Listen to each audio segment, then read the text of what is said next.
อดล้วนไอห้ามแต่กอดโปลตองตัวล้วนไอนั่งหน่อยเงียบหน่อยเงียบกองปากเกย์ไปยากีไว้ดอกปิงนะอาจจะเกิดจังไอ้พายจะรอทำไปบาลคนมานั้นเมื่อเต้าก็มันหลงงได้ก็มันหลงงได้ดังท่าเต้าเลือชาญราชีเรื่องนี้ก็มันจะคำท่าตัวบ้านตึกในเราเอาไปได้บันยังหอยนักกับบ้านเต้าลำปาเต้าเต้าอันราชีเต้าเฉลี่ยเวิร์กล้วนในเกมนัดท้ายนั่นเฉลี่ยตัวก็เหาะเรื่องสแกมออนไลน์เดี๋ยวนี้มาเราเป็นนี่มันไรจอนพวกได้เราจุ่มไปอยู่รัฐบาลให้เปียปอนแต่บนนักกรรมการออนไลน์นี่อตอนมีนารัฐบาลรัฐบาลจับครูนอะไรที่จับตาเจาะใจตัวที่ไอ้ยี่ปีปากกาน้องโอ้ปากกาเราแล้วสลับมือสิกระไดไลกาสิกระไดปากกาเกมออนไลน์ปากกาไปนั่งเต้าโดยทางออกจ้านะปนายุทธศาสตร์บอกเตียพิกรามลางเลยนี่เวียนแม่เรื่องทำไมได้บางคนเวียนแม่เรื่องทำไมได้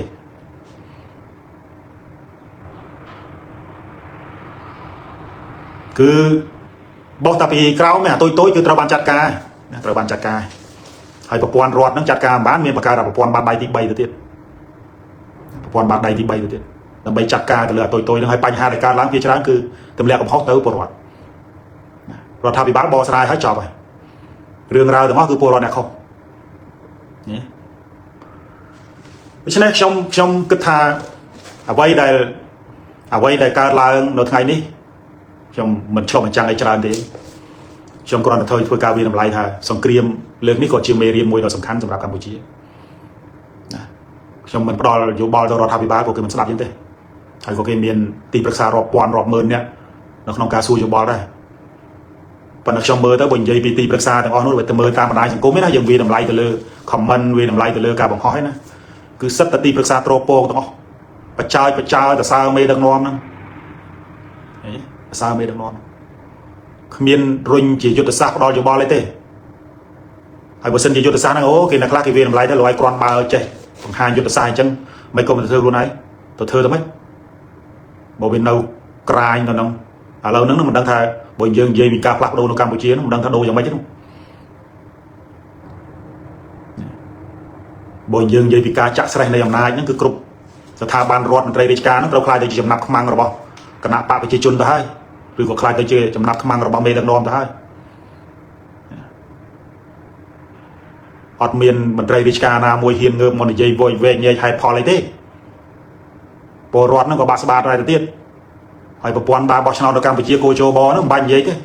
ตัวโรยุทธทัวตัวโรตำราเพียบเมาพี่นะคณะใดคณะปะประชังปัจจุบันนี่กำลังการในจอกเสายังให้ยืงโบยืงนี่เยอะอย่างปีการสดก็ได้สังคมต่อรัฐบาลหรือคนมาในปัจจุบันของการเปียโบราณพิพิธใดนี่ยืงออกสังคมอันนั้นมันตัวในเยอะอย่างปีเรื่องปัญหาในของพงตะการลาวน้องประเทศพ่อตามปีเรื่องนะบ่มนอลตามปีเรื่องชนังบายระบบปวดรอดกรุบเคลียร์นั่นในเยอะมันใจได้ดอกสลายปัญหามันได้ดอกสลายปัญหาจีนและคณะประปอนนี่ดอกสลายปัญหาจีนและคณะบุคคลแต่ดอกร้องมวยจังเคยมวยแต่ดอกมวยยังเต้าให้ทอดบนไฮเฟซบุ๊กจังเต้าเพื่อคล้วนจีเนี่ยจัดรอจังเต้าในเยอะสังคมไหมปัญหาเรื่องอกรกรรมออนไลน์ยังเคยยังไงอยู่เต้าเราทำไปบ้าประกาศคล้วนไอจะจนรงครูได้นะกันได้คล้วนไออันเป็นเพื่อกิจการยี่ตุกเอาจุบบกจุบบอลไปนึงต่อเฮ้ยเรียนตัวก็ฮอกแค่เดียวตัวก็ฮอกแค่นอนราชีตัวเดียวกึศธาเกมันดังง่ายเหมือนกันกึศธาเกมันดังไงเต้ตอนนี้ยี่จังท่าสรุปมาวิ่งชมจำไงนี่ชมเหมือนเรียนจราอันเต้ไปเชียไอ้ท่าโยเรื่องไอ้ร้องนี่โยมาเรื่องสังเกตเลยร้องโยมาชลมจังบ่ยืงโยงตัวตามตึกสดในการก่อสร้างสันติภาพในชมบานเรื่องรางจังตีมวยคือสังเกตมีแต่สังเกตที่ได้ก่อสร้างสันติภาพบานนั่นตึกสดตีมวยตึกสดตีปีมีแต่สันติภาพที่ได้ก่อสร้างสันติภาพบานสมรู้สุธาการบุญเชื่อเรื่องมวยนะเรานี่ยุทธศาสตร์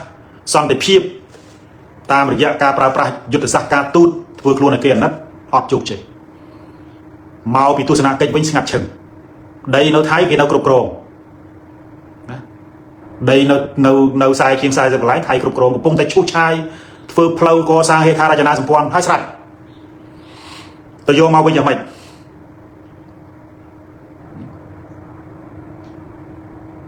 ឥឡូវយើងមើលយកមកវិញយ៉ាងម៉េចអញ្ចឹងយុទ្ធសាស្ត្រសន្តិភាពកសាងសន្តិភាពដែលកម្ពុជាជ្រើសរើសយកមកប្រើនេះឬក៏យុទ្ធសាស្ត្រអោនក្បាលសុំសន្តិភាពនេះវាឆ្លុះបញ្ចាំងហើយមិនបាច់មកបកស្រាយផ្សេងទេយកតែរឿងព្រំដែននឹងមកប្រើមកយកតែផុសតាងការបាត់បង់បូរណភាពទឹកដីយកមកឆ្លុះបញ្ចាំងមកថាតើវាជោគជ័យឬបរាជ័យបងប្អូនពិចារណាមិនបាច់ធ្វើខ្ញុំបាច់ឲ្យខ្ញុំធ្វើការសន្និដ្ឋានទេប៉ុន្តែទស្សនៈរបស់ខ្ញុំផ្ទាល់ខ្ញុំថាយុទ្ធសាស្ត្រកសាងសន្តិភាពតាមរយៈសន្តិភាពនៅក្នុងដំណើរការនេះអត់ជោគជ័យទេហើយបើសិនជាក្នុងករណីកម្ពុជាជ្រើសរើសការធ្វើសង្គ្រាមដើម្បីកសាងសន្តិភាពសំណួរទៅសួរថាកម្លាំងទៅរួចអត់ទៅអត់រួចទៀតប៉ុន្តែសម្រាប់ខ្ញុំជាគំនិតខ្ញុំទេនឹងបងប្អូនពិចារណាជាមួយខ្ញុំគំនិតខ្ញុំបែងចែកជាពីរដំណាក់កាលនៅក្នុងកលាទេសៈបែបនេះនៅក្នុងសាលាទេសៈដែលសម្ដាប់ធ្នាប់ពិភពលោកកំពុងតែច្បោកច្បល់ច្បាប់អន្តរជាតិត្រូវបានគៀត្រូវបានត្រាំយកជើងគៀទៅដាក់មួយកន្លែងនៅគៀមជាងកម្ពុជាមធ្យោបាយដែលកម្ពុជាធ្វើបានបំផុតគឺទី1ប្រើប្រាស់កម្លាំងសរុបការពារបូរណភាពទឹកដីចរចាដើម្បីកសាងសន្តិភាពមានតែវិធីសាស្ត្របែបនេះទេខ្ញុំបញ្ជាក់ម្ដងទៀតណាវិធីសាស្ត្រតែមួយគត់ដែលកម្ពុជាអាចធ្វើបានទី1គឺវាយការពារទឹកដីចរចាដើម្បីកសាងសន្តិភាពជាមួយនឹងប្រទេសជិតខាងมันអាចប្រើប្រាស់យុទ្ធសាស្ត្រអោនក្បាលសុំសន្តិភាពបានឡើយมันអាចទេយ៉ាងហោចណាស់ក៏ឲ្យកងទ័ពនៅតាមព្រំដែនប្រើប្រាស់កំភ្លើងធុនតូចទៅបើថាយើងប្រើប្រាស់កំភ្លើងធុនធំខ្លាយលោជាការតាក់ទាញឲ្យថៃនឹងវាយកហេតុផលហ្នឹងមកដើម្បីប្រើប្រាស់អាវុធធុនហ៊ុនប៉ុន្តែក្នុងករណីដើម្បីកុំឲ្យវាបោះកុំឲ្យវាយកកុងតឺន័រយកខ្សែលួសមកពាត់ស្រួលពេកអនុញ្ញាតឲ្យកងទ័ពនៅជួរមុខហ្នឹងប្រើប្រាស់កំភ្លើងខ្លីកំភ្លើងខ្នាតតូចសេអាកាអញ្ចឹងទៅអឹមសីអញ្ចឹងទៅវាមិនមែនលីកុងតឺន័រឆ្លងលូនមកតាមជើងភ្នំទេណាវាដឹកមកស្រួលមានឡានស្ទួយទម្លាក់ហើយពលរដ្ឋកងទ័ពខ្មែរហ្នឹងត្រូវបានជាពិសេសកងទ័ពហ្នឹងត្រូវបានមេហ្នឹងហាមមិនឲ្យធ្វើសកម្មភាពឈរមើលយំចេញឈាមកងទ័ពខ្លះប៉ុន្តែបើសិនជាក្នុងករណីរដ្ឋាភិបាលហ៊ុនម៉ាណែតនៅតែបន្តប្រើប្រាស់យុទ្ធសាស្ត្រណាដើរអោនក្បាលធ្វើខ្លួនអោនក្បាលសុំសន្តិភាពធ្វើខ្លួនឲ្យគេអាណិតលើឆានអន្តរជាតិដើម្បីទទួលបានបូរណភាពទឹកដីត្រឡប់មកវិញខ្ញុំជឿថាប្រវត្តិសាស្ត្រនឹងចាថារដ្ឋាភិបាលមួយនេះជារដ្ឋាភិបាលដែលជ្រើសរើសយុទ្ធសាស្ត្រការពារបូរណភាពទឹកដីអន់បំផុតហើយមិនបាច់ទៅបកស្រាយទេចង់អ្នកណាទៅសេប្រវត្តិសាស្ត្រទៅសម័យទំនើបបែបនេះមិនបកស្រាយទេក្នុងនាមជារដ្ឋាភិបាលម្នាក់ដែលត្រូវពលរដ្ឋជ្រើសរើសណាជ្រើសរើសរឿងពលរដ្ឋជ្រើសរើសនេះមិនបាច់សួរថាជ្រើសតាមវិធីណាជ្រើសតាមខ្លួនចង់បានអារឿងមួយទៅចែកគ្នាមួយថ្ងៃទៀតប៉ុន្តែក្នុងនាមជាប្រមុខរដ្ឋាភិបាលតំណាងឲ្យជាតិជាអ្នកដែលមានសមត្ថភាពនិងលទ្ធភាពនៅក្នុងការបញ្ជាកងទ័ពណាមានអំណាចនៅក្នុងការប្រើប្រាស់ថវិកាជាតិដើម្បីការពារបូរណភាពទឹកដីរដ្ឋាភិបាលលោកហ៊ុនម៉ាណែតត្រូវទទួលខុសត្រូវលើកំហុសយុទ្ធសាស្ត្ររបស់ខ្លួនមិនចាំបាច់មកនិយាយទៅខំប្រឹងដែរឡើងស្កូវសក់ឯតែ2-3ឆ្នាំទេរដ្ឋាភិបាលមួយណាក៏ដូចមួយណាដែរបើសិនជាក្នុងករណីឡើងទៅកាន់រដ្ឋាភិបាលនឹងទៅរកកន្លែងដើម្បីសោយសុខទេណាទៅលក់ការៀមកៃទៅល្អជាង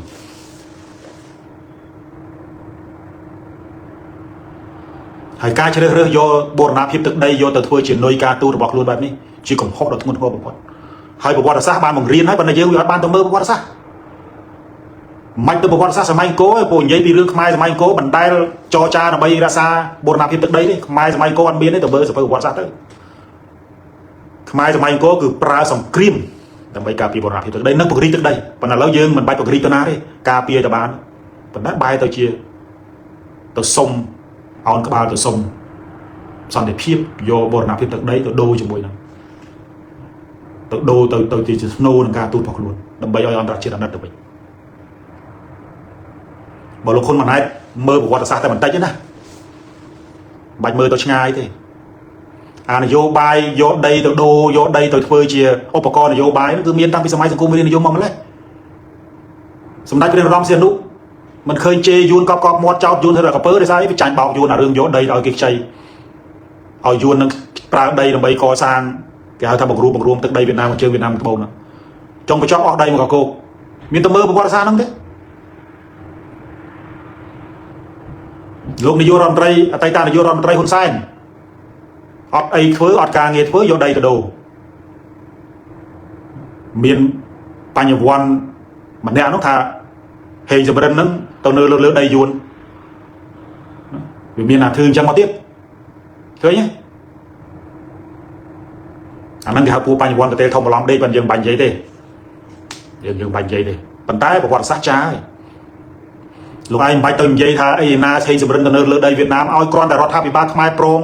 ដូរដីហ្នឹងណានៅក្នុងរដ្ឋធម្មនុញ្ញបានចែងហើយជាអំពើក្បត់ជាតិកុំបកាយមិនបាច់បកាយទេក្នុងរដ្ឋធម្មនុញ្ញគ្មានមាត្រាណាមួយដែលអនុញ្ញាតឲ្យរដ្ឋាភិបាលយកដីរបស់ខ្លួនទៅដូរដោះដូរដើម្បីរៀបចំព្រំដែនឡើងវិញទេអានឹងពិនិត្យមើលខ្លួនឯងទៅមកដល់សម័យហ៊ុនម៉ាណែតទៀតអត់រយៈពេលប្រហែលជាយើងរាប់ថាពីឆ្នាំ1953មកក្រោយឯករាជ្យមកដល់ឆ្នាំ2026ប្រហែលជាមិនដល់មួយសតវត្សផង70ឆ្នាំស្ទៀងបងប្អូន70 80ឆ្នាំមិនដល់មួយសតវត្សផងខ្មែរបាត់ដី3ដងធំបាត់ដីដោយសារមេដឹកនាំទេក៏បចោទថាពលរដ្ឋបាត់ដីដោយសារមេដឹកនាំជ្រើសរើសយុទ្ធសាស្ត្រយករឿងបូរណភាពទឹកដីទៅលេងសើចបាត់លើកទី1បាត់ដោយសារយកដីដល់គេខ្ចីក្នុងហ្នឹងគឺក្នុងរជ្ជកាលរបស់ព្រះសម្ដេចព្រះនរោត្តមសីហនុសម្ដេចព្រះនរោត្តមសីហនុបាត់លើកទី2គឺបាត់នៅក្នុងសម័យអតីតនាយករដ្ឋមន្ត្រីហ៊ុនសែនយកដីទៅដូរសម័យហ៊ុនម៉ាណែតយកដីទៅធ្វើនុយការទូតហើយជួយបកស្រាយមកវិញមកថាមិនបាត់ទេមានបាត់ទៅណាម៉ែបាត់ដីណាមានបាត់ទៅណាបកស្រាយទៅប៉ុន្តែអ្នកដែលស្ដាប់កំពុងតែស្ដាប់ខ្ញុំឬក៏អ្នកដែលនេះហ្នឹងគឺពិចារណាខ្លួនឯងទៅក្នុងរយៈពេល80ឆ្នាំចុងក្រោយនេះខ្មែរមិនដែលបានទៅឈ្លានពានអ្នកណាទេប៉ុន្តែកុំភ្លេចថាខ្មែរមិនបានទៅឈ្លានពានគេហើយខ្មែរក៏បានបាត់បង់ទឹកដីបន្តិចដែរទៅមើលប្រវត្តិសាស្ត្រខ្ញុំមិនមែននិយាយប៉ោចអត់មានណាតែលហីក៏អត់មានផុសតានទេបើខ្លាចតែអ្នកប្រវត្តិសាស្ត្រនឹងសរសេរបរោះសរសេរប្រាសចាការពិតអានឹងរឿងមួយផ្សេងពួកយើងវាកើតវាមិនទាន់ដើម្បីដែលយើងអាចពឹងបានយើងពឹងទៅលើឯកសារប្រវត្តិសាស្ត្រហ្នឹងហើយមិនមែនតែឯកសារប្រវត្តិសាស្ត្រដែលសរសេរដោយខ្មែរទេវាសរសេរដោយជនបរទេសអ្នកប្រវត្តិសាស្ត្របរទេសដែរពិចារណាខ្លួនឯងទៅ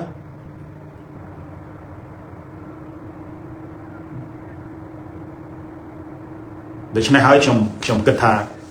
ខ្ញុំមិនដឹងថាឥឡូវនេះក៏យើងវាទាល់បញ្ញាដែរហើយរដ្ឋាភិបាលហ៊ុនម៉ាណែតហ្នឹងក៏សម្បូរអ្នកអួតជំវិញនឹងសម្បូរអ្នកបច្ចេកវិទ្យា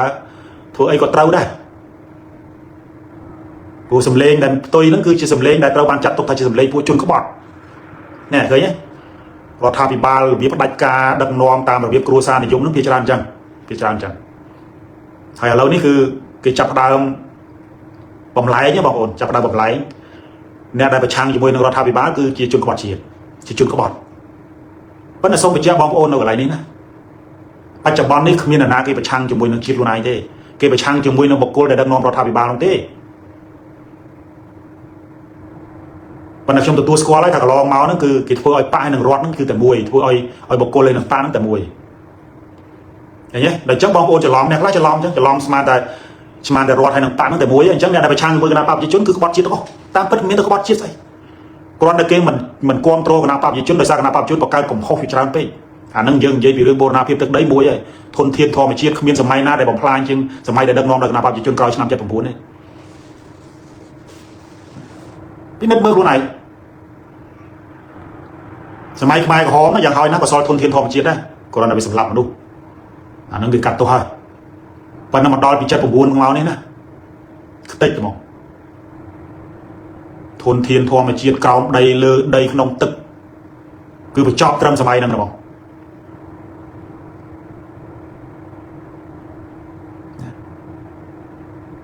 ហើយសួរថាមកដល់ពេលនេះហើយរដ្ឋាភិបាលតាំងពីសម័យសង្គមរាស្ត្រនិយមមកខ្លាចទៅជាវីរៈបរិសុទ្ធទាំងអស់វាចម្លែកចឹងសង្គមខ្មែរ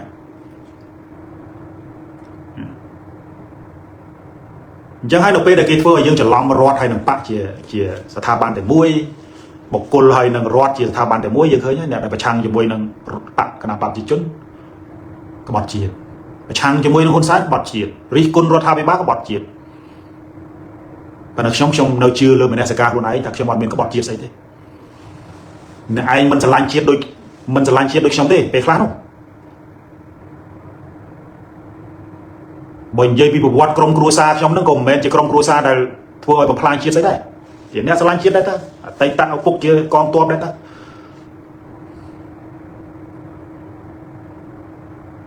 จังเหมือนสกาชมบานบางหายชมมีแต่ชมโรนายที่ได้ดังโรนายแต่ชมอดแมนจะจุดวัดจีดได้ปัจจัยชมประชังจะมวยมันกุ้งได้เกี่ยวกับจีเวรีบรอจีดให้กำปงแต่พลางจีดปัจจุบันเดี๋ยวต้องพิจารณาด้วยให้เรื่องนี้ก็มันเข้าไปเป็นเรื่องซ้อมหนังซีได้เคยรอประมาณไงที่เคยปัวใส่สักปีบองกาใส่นั่งเมย์ประมาณเนี้ยน้อง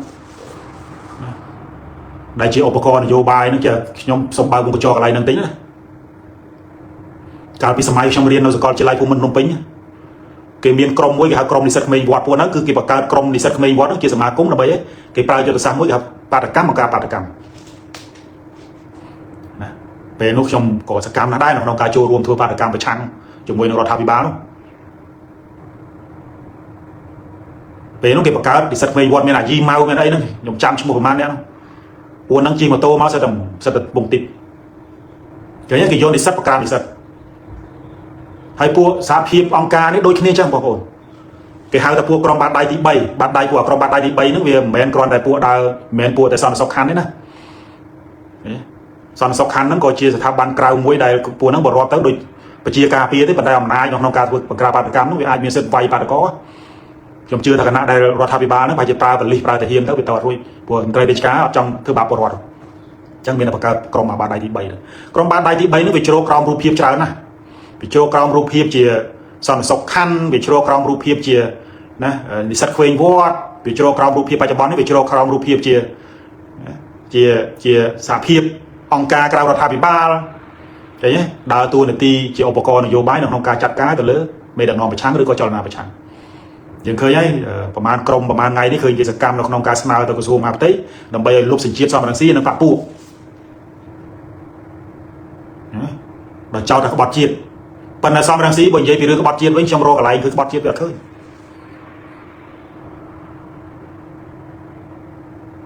แล้วยังยัยใช่ยังยัยถ่ายแล้วซ้อมรังสีอุติฮอนะอย่างนั้นเราซ้อมรังสีควงโตรไทยจ้ะปัญหาซ้อมรังสีเนี่ยทัวร์บัตรบองใดสายสกลายเชียงนึงดิรู้ส่วนจ้ะซ้อมรังสีจนขบจีดปัญหาซ้อมรังสีได้ตัวกายสัตว์ลุบ้านมาปกีเลยชมเมนแต่ซาซ้อมรังสีที่นะปัญหาชมดิใจกับให้เอาพิจารณาให้ซ้อมรังสีก็มันได้ตัวบัตรจมวยนังกัมพูชีได้บัตรจมวยนังตึกใดขมายได้มีจำนวนน้ำมวยได้ซ้อมรังสีทัวร์เอาบัตรบองตึกใดมีจำนวนน้ำมวยได้ซ้อมรังสีรวมจำนวนน้องๆการบอมพลายทนเทียนจมจีดขมายนะมีจำนวนน้ำมวยได้ซ้อมรังสีโยมันไตรดิชการมาทัวร์จำนับขมังโดยปัจจุบันได้ปัญหาโจทย์จะจุนขวัญจีดได้สายได้สายประชังจมวยนังกระนาบปับจุนให้นังจีดสตรูระบาดคนใจปัญหาขมายยิ่งแซ่บโคสนึกกระบอกกระนาบปับจีจนหรือกับโคสนึกบอลเราทาบิบานั่นคือก็ท่าคนใจในนังจีดนั่งจีบมันดูแต่มวยประชังคนใจคือบอลจีดกระนาบปับจีจนคือจมวยนังจีดนั่นคือแต่มวยประชังจมวยนังกระนาบปับจีจนคือบอลจีด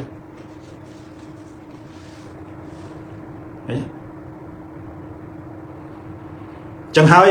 จีสกได้สรบมาวิ่งไหมtrong cái thảo viện đọc về lia khu xong ấyจีสรบมาวิ่งยังไงคือการวิทำลายบ้านนะกลายปีลูกคนมันให้ตลอดมากัมพูชีวิ่งสถานพิบสงัดเชิง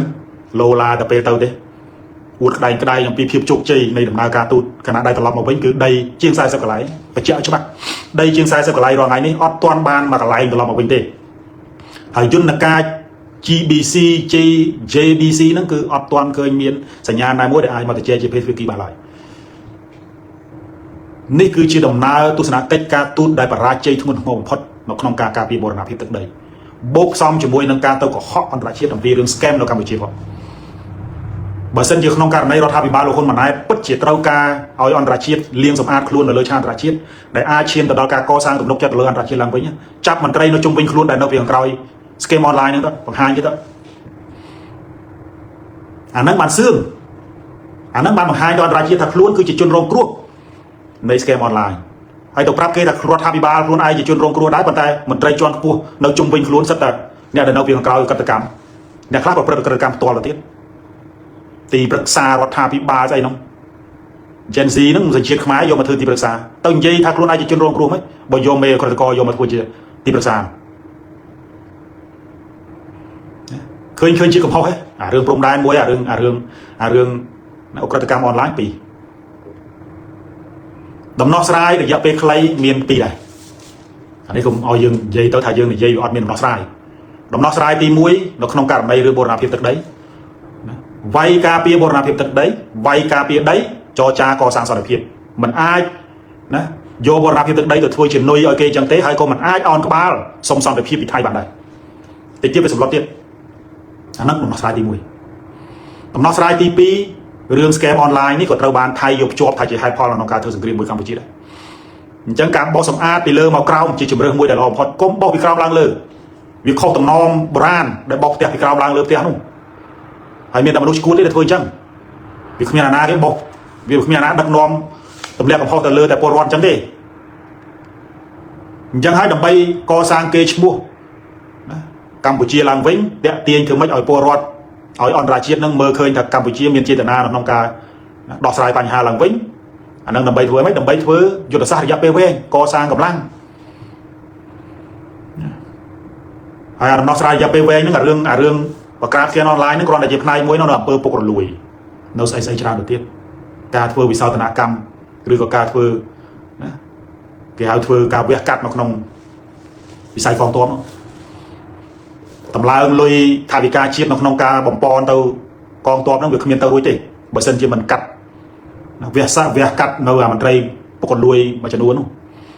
យូរហ្នឹងធំទៅក្បាលពោះមេទ័ពហ្នឹងកូនតាហ៊ាននៅកងទ័ពនៅតាមព្រំដែនហ្នឹងស្គមរត់ទៅស្បែកជើងពាក់បានទេ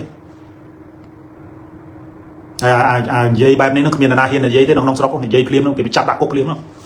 តែខ្ញុំវាមកដល់ទីតាំងសុវត្ថិភាពហើយខ្ញុំនិយាយហ្នឹងបើនៅខិននិយាយទៅមិនមែននិយាយដោយសារកំហឹងអីទេបើនៅខិនថាឲ្យបងប្អូនយកពិចារណាទៅ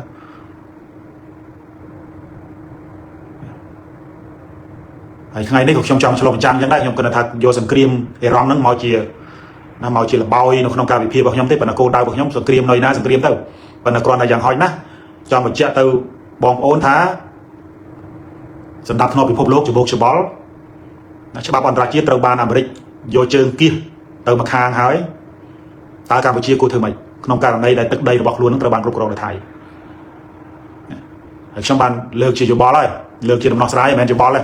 ខ្ញុំមិនផ្ដល់យោបល់ទេប៉ុន្តែខ្ញុំនិយាយជាដំណោះស្រាយដែលឲ្យបងប្អូនប្រជាពលរដ្ឋឬក៏អ្នកស្ដាប់ខ្ញុំនឹងពិចារណាតិចឲ្យថៃពាត់ដីយកទៀតនៅស្ងៀមទៀតណាយកស្ងៀមនៅស្ងៀមទៀតអាហ្នឹងគឺពិនិត្យមើលរដ្ឋធម្មនុញ្ញអ្នកដែលមិនអាចការពារទឹកដីបានទ្របតែជាស្អីដូច្នេះថ្ងៃនេះខ្ញុំមានប៉ុណ្ណឹងបាទសូមអរគុណចំពោះការតាមដានហើយសង្ឃឹមថាអ្វីដែលខ្ញុំនិយាយថ្ងៃនេះអាចថាជាផ្នែកមួយនៃការផ្ដល់ព័ត៌មាននិងជាបទវិភាគខ្លះដើម្បីឲ្យបងប្អូនពិចារណាដោយពិនិត្យមើលឲ្យគ្រប់ជ្រុងជ្រោយកុំទាន់ជឿខ្ញុំអ្វីដែលខ្ញុំនិយាយថ្ងៃនេះគឺចេតនារបស់ខ្ញុំគឺដើម្បីធ្វើម៉េចឲ្យកម្ពុជាអាចទទួលបានបូរណភាពទឹកដីឬការពារបូរណភាពទឹកដីយើងនៅសល់តូចណាប៉ុន្តែមេដឹកនាំប្រហែលចំនួនចុងក្រោយនេះរយៈពេលមិនដល់មួយសតវត្សផងយើងបាត់ដីច្រើនណាយើងបាត់ដីច្រើនណាអ្នកប្រវត្តិសាស្ត្រអន្តរជាតិក៏ដោយអ្នកប្រវត្តិសាស្ត្រក្នុងស្រុកក៏ដោយបញ្ញវន្តខ្មែរទាំងអស់មិនទាន់ដែរឃើញមានបញ្ញវន្តខ្មែរឬក៏បញ្ញវន្តអន្តរជាតិណាមួយនិយាយថាមួយសតវត្សចុងក្រោយរបស់កម្ពុជាទទួលបានដីពីការឈ្លានពានគេហ្នឹង1ម៉ែត្រទេប៉ុន្តែប្រវត្តិសាស្ត្រអ្នកប្រវត្តិសាស្ត្របានសរសេរច្បាស់ថាកម្ពុជារយៈពេល100ឆ្នាំចុងក្រោយនេះបានបាត់បង់ទឹកដី3ដងធំៗ 2ដងធំៗប្រវត្តិសាស្ត្រ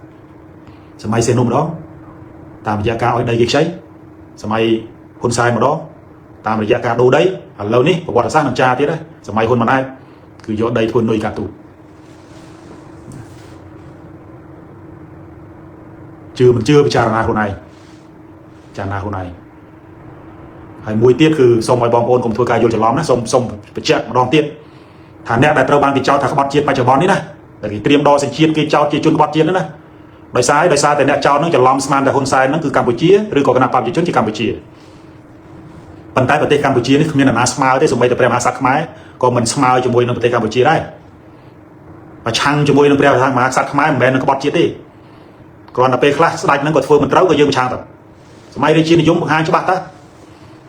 mình không khnéประมาณ ពីសម័យនេះទេចុងក្រោយនេះឃើញចាប់ដើមរំច្រៀងដូចគ្នាទេសម័យសង្គមរាស្ត្រនិយមមុននឹងការដួលរលំរំច្រៀងមកដល់ឥឡូវទៀតឃើញមេដឹកនាំកម្ពុជាចាប់ដើមចេញចម្រៀងដែរចេញចំណាប់ចេញចម្រៀងដែរអាចថាជាសញ្ញានៃចុងបញ្ចប់របស់របបហ្នឹងក៏មិនដឹងបើសិនជាក្នុងករណីកងប្រវត្តិសាស្ត្រវិវិលណាកងប្រវត្តិសាស្ត្រវិវិលខ្ញុំថានៅពេលដែលមេដឹកនាំកម្ពុជាចាប់ដើមចេញច្រៀងការ៉ាអូខេហើយគឺវាជាសញ្ញាណដែលបង្ហាញថារបបដឹកនាំមួយនេះគឺមកដល់ទីបញ្ចប់ហើយអានេះគ្រាន់តែជាយកប្រវត្តិសាស្ត្រមកឆ្លុះបញ្ចាំងហើយបើនៅគិតថាដួលរលំមិនដួលរលំអាហ្នឹងចាំមើលទាំងអស់គ្នាប៉ុន្តែខ្ញុំមើលទៅដូចមិនដូចស្តៀងគ្នាដូចស្តៀងគ្នាដំណើរដឹកនាំរបស់សម្ដេចព្រះឧត្តមសេនុជាមួយនឹងដំណើរដឹកនាំរបស់សម្ដេចហ៊ុនសែនហ្នឹងគឺដូចជាដំណើរនយោបាយនេះស្តៀងគ្នាជាភាសាដំណាក់កាលចុងក្រោយនេះឃើញទេចាប់ផ្ដើមរំច្រៀងចាប់ផ្ដើមរំច្រៀងអញ្ចឹងអាចថាជាសញ្ញាណអាចថាជាសញ្ញាណនៃការនៃភាពចុងក្រោយណានៃដំណាក់កាលចុងក្រោយនៃការដឹកនាំរបស់មេដឹកនាំបាទថ្ងៃនេះខ្ញុំប៉ុណ្ណឹងបាទសូមអរគុណចំពោះការយកចិត្តទុកដាក់ស្ដាប់ហើយសង្ឃឹមថាស្ដាប់ដោយការពិចារណាសប្តាហ៍ក្រោយយើងជួបគ្នាទៀតរសៀលម៉ោង3ម៉ោងនៅប្រទេសកម្ពុជាបាទសូមអរគុណសូមជម្រាបលា